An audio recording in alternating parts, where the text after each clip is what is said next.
Encontremos el circuito equivalente de Norton para el problema de práctica 10.10 del libro de Alexander Sadiku, quinta edición. El circuito consiste en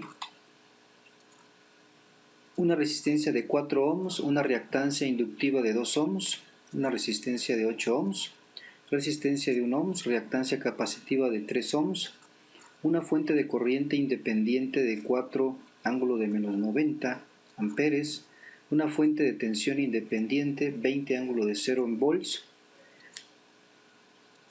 y conectada entre el terminal A y B una resistencia de 10 ohms menos J5 ohms de reactancia capacitiva, que posteriormente se deberá calcular su corriente a través de esta carga. Para encontrar el circuito equivalente de Norton, primeramente determinemos la impedancia de Norton. Para ello tenemos que retirar la carga, la que se va a conectar posteriormente para determinarle su corriente. La retiramos y todas las fuentes, si son fuentes de corriente, se vuelven circuitos abiertos. Si son fuentes de tensión, se vuelven cortocircuitos. Entonces podemos hacer un arreglo de esta forma. Observemos qué pasó con la fuente de corriente entre el terminal X y el punto Y. Si lo podemos revisar, entre estos dos puntos hemos anulado la fuente de corriente. Veamos entre el punto Z y el punto Y. También lo que hemos hecho es cortocircuitar a la fuente de tensión y es la que aparece en este punto. Lo demás es el mismo circuito, solo lo hemos arreglado de esta forma para que podamos visualizar que a partir del par de terminales A y B podemos ver una impedancia de Norton de esta forma.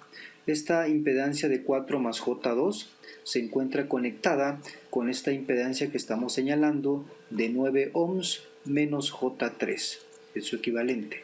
Entonces, ¿cómo obtenemos una impedancia de Norton a partir de dos elementos conectados en paralelo? Sería el producto de esta impedancia que la pasamos a polar. Este sería su dato en forma polar. Por esta impedancia de 9 menos J3 a polar, aquí estaría entre la suma de las dos impedancias. Entonces cuando sumamos, claramente observamos que tendríamos 13 ohms menos J1. Bien, pasamos a polar esta parte rectangular en este denominador, realizamos divisiones, sumamos ángulos, recordemos que el ángulo del denominador pasa como positivo, por ello aquí tendríamos 12.52 grados. Esta cantidad en polar la pasamos a rectangular, quedando una impedancia de parte real de resistencia 3.17 ohms, parte imaginaria reactancia inductiva de 0.704 ohms. Entonces tendríamos con ello ya calculada la impedancia de Norton.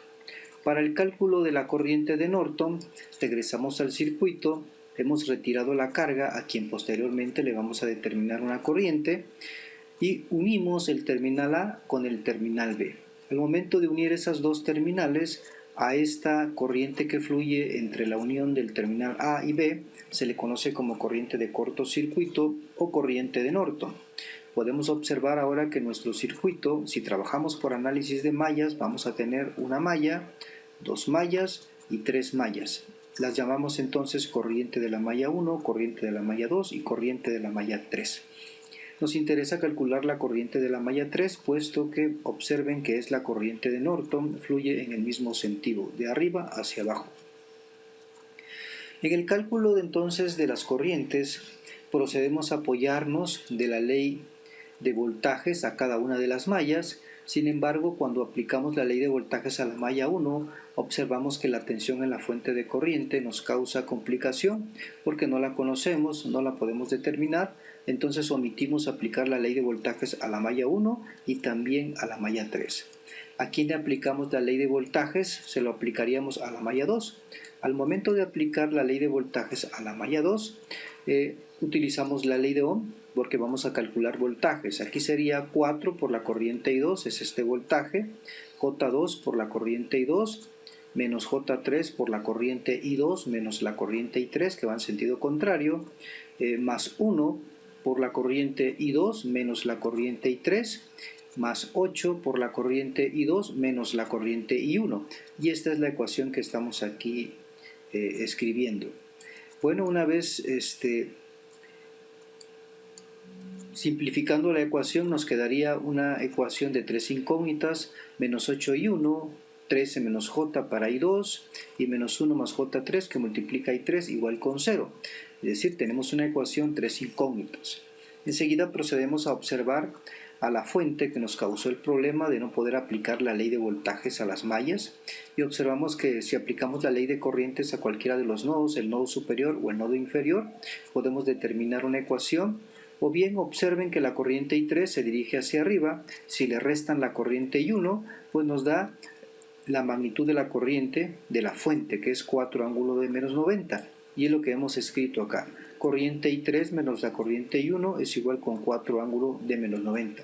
Si organizamos, tendrían menos I1 más I3 igual con 4 ángulo de menos 90. Aquí tendrían una segunda ecuación y procedemos a obtener una tercera ecuación para el cálculo. Una tercera ecuación la pueden determinar aplicando la ley de voltajes a una malla general o a una supermalla. La supermalla la pueden elegir como la malla exterior de este circuito, donde solamente tienen 3 elementos, 4 ohms, J2 y la fuente. O pueden elegir esta que estamos señalando acá, donde tienen a la fuente, al resistor de 8, a la resistencia de 1 y a la reactancia capacitiva de menos J3 ohms. Elijamos entonces la exterior. Al aplicar la ley de voltajes a la exterior, tendríamos 4 por su corriente I2 más J2 por su corriente I2 menos el voltaje de la fuente igual con 0. Esa ecuación es la que tenemos aquí escrita. Bueno, organizamos entonces 4 más J2 que multiplica I2 igual con 20, pasándolo acá positivo, 20 ángulo de 0. De aquí despejamos a la corriente I2 y encontramos una magnitud de 4.47 con ángulo de menos 26.56. Esta corriente I2 podemos sustituirla, por ejemplo, en la ecuación que se obtuvo de la malla 2. Al aplicar la ley de voltajes a la malla 2, vean, aquí aparece la incógnita I1, la incógnita I2 y la incógnita I3. Si conocemos la I2, entonces nos va a quedar una sola ecuación con dos incógnitas. Esa ecuación la podemos utilizar con la ecuación 2, que también tiene la I1 y la I3, para que podamos resolver.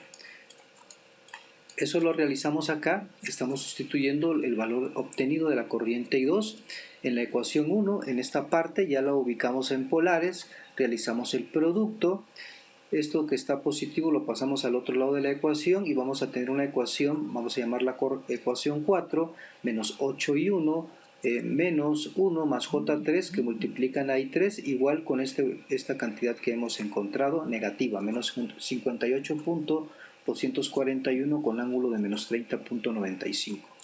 Esta ecuación 4 con la ecuación 2 podemos hacer un arreglo matricial, o sea, fila por columna nos da la igualdad, fila por columna y nos da la igualdad para las dos ecuaciones. Es decir, si regresamos a esta ecuación tendríamos menos 8 por I1, que sería este término, 3.16 con ángulo de 108.43 grados, es esta parte que está en rectangular, aquí en polar, por I3, e igualamos con esta parte que es menos 58.241 con menos 30.95 grados. Y lo mismo para la ecuación 2, aquí estaría su arreglo, obtendríamos de este arreglo matricial la ecuación menos 1 por I1 más 1 por I3 igual con 4 ángulo de menos 90. Calculando entonces ahora la corriente I3, procedemos a sustituir, como vemos, aquí está la I3, I1, I3, procedemos a sustituir esta matriz o esta columna en la segunda columna que está acá. Y dividimos entre el determinante de esta matriz que aparece acá. Bueno, entonces aquí tendríamos que trabajar menos 8 por 4, ángulo de menos 90, nos da este dato. Aquí es menos por menos da un más y menos de la determinante nos da aquí negativo, menos 58.241 con menos 30.95. En la parte del denominador aquí menos 8 y menos por el menos del signo del determinante nos resultaría acá un positivo y nos daría este dato. Bueno, entonces estos polares hay que pasarlos a rectangulares para realizar sumas. Realizando sumas pasamos ahora a polares dividimos los ángulos también, es 128,88 menos 61 nos da el menos 32. Con ello hemos obtenido la corriente I3. Esta corriente I3, como podríamos observar en el circuito, corresponde a la corriente de Norton, entonces ya hemos calculado la corriente de Norton. Esa corriente de Norton, dibujamos nuestro circuito equivalente con la impedancia. Recordemos que en el circuito equivalente de Norton, la impedancia de Norton se conecta en paralelo con la corriente de Norton. Aquí tendríamos la impedancia de Norton, parte real, parte imaginaria, y aquí en forma polar.